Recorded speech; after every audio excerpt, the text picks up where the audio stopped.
देखो बेसिक चीज समझना बड़ा जरूरी है ना। अक्सर क्या है ना, टीचरों को यही सब नहीं पता हो पाता। बच्चों को कोई बोलते हैं बच्चे अभी छोटे हैं तो अभी ऐसा पढ़ा देते हैं, बाद में वैसा कर देंगे ना, फिर वैसा कर देंगे, तो बाद में कुछ नहीं होता। बच्चे जब छोटे होते हैं ना, तब उनको ट्राई करो, दूसरी तीसरी से ही अगर सही बात बताना चालू करो तो आगे कंफ्यूजन नहीं होगा। और अगर शुरू में ही आपने गड़बड़ कर दिया तो बाद में समझाना बड़ा भारी, गुरु कहेंगे यार पहले ऐसे पढ़ा था अब ऐसे पढ़ रहा हूँ ना।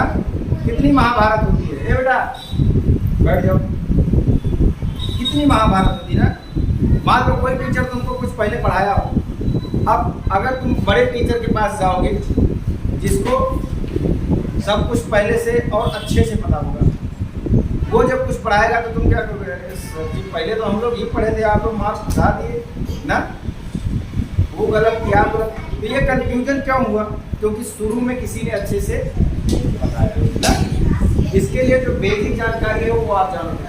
यहाँ पे मैंने एक चार्ट छोटा सा बनाया है। अब यहाँ पे क्या है बेटा, वर्णमाला क्या होते हैं, जो वर्णमाला होती है, तो सभी भाषाओं की अपनी एक वर्णमाला होती है ना। जैसे नियम कानून ना, उनके अनुसार ही वो भाषा आगे काम करती है। बोलो हाँ। देखो जैसे हिंदी है, क्या है हिंदी वर्णमाला में कुल वर्ण कितने होते हैं, 12। इंग्लिश में 26, गुजराती में 51, संस्कृत में देखो 42 भी होता है, 50 भी हो सकता है, और 63 या 64 हो सकता है ना। व्याकरण शिक्षा के अनुसार अपने 63 या 64 पकड़ते हैं, लेकिन जो मेन है आप ये जान करके रखो 42। कितना जान करके रखो, 42 को मेन जान करके आप रखो, ठीक है ना। क्यों ऐसा जान करके रखो, जब प्रश्न पूछा जाएगा तो ऑप्शन में दिया रहेगा, और उस लेवल पे अभी आप 3, 4, 5 के बच्चे हो तो उतना डीप में जाने की जरूरत नहीं। फिर भी मैं एक आइडिया देता हूँ आप लोगों को। मैंने आई ऊण री लिरिक ए ओम आई ओम एक बार पढ़ाया था ना, इसे पाणिनि के माहेश्वर सूत्र। तो 14 जो माहेश्वर सूत्र होते हैं, पाणिनि के माहेश्वर सूत्रों की संख्या कितनी है, 14। तो 14 में से जिनको स्वर कहते हैं उनको अच कहते हैं, संस्कृत में क्या कहते हैं, अच होते हैं 9। और जिनको व्यंजन आप कहते हो उनको संस्कृत में क्या कहते हैं, हल। क्या कहते हैं, उनकी संख्या कितनी होती है, 23। तो दोनों मिला के कितना हो गया, 42 ना। तो इस प्रकार से आप ये जान करके रखो ना। तो कोई छोटा ज्ञान दे या बड़ा ज्ञान दे, हर कोई एक दूसरे को ज्ञान दे सकता है कि नहीं।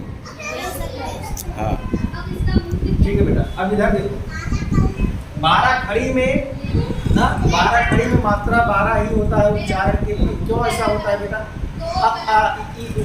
अब उसमें जो री होता है ना बेटा, री को हटा दिया जाता है, ना ऐसे करके बोलते हो ना, तो कक्का टिक्की कुकू ना, कैसे बोलते हो, कक्का टिक्की कुकू बेकाय कोकाओ खंका।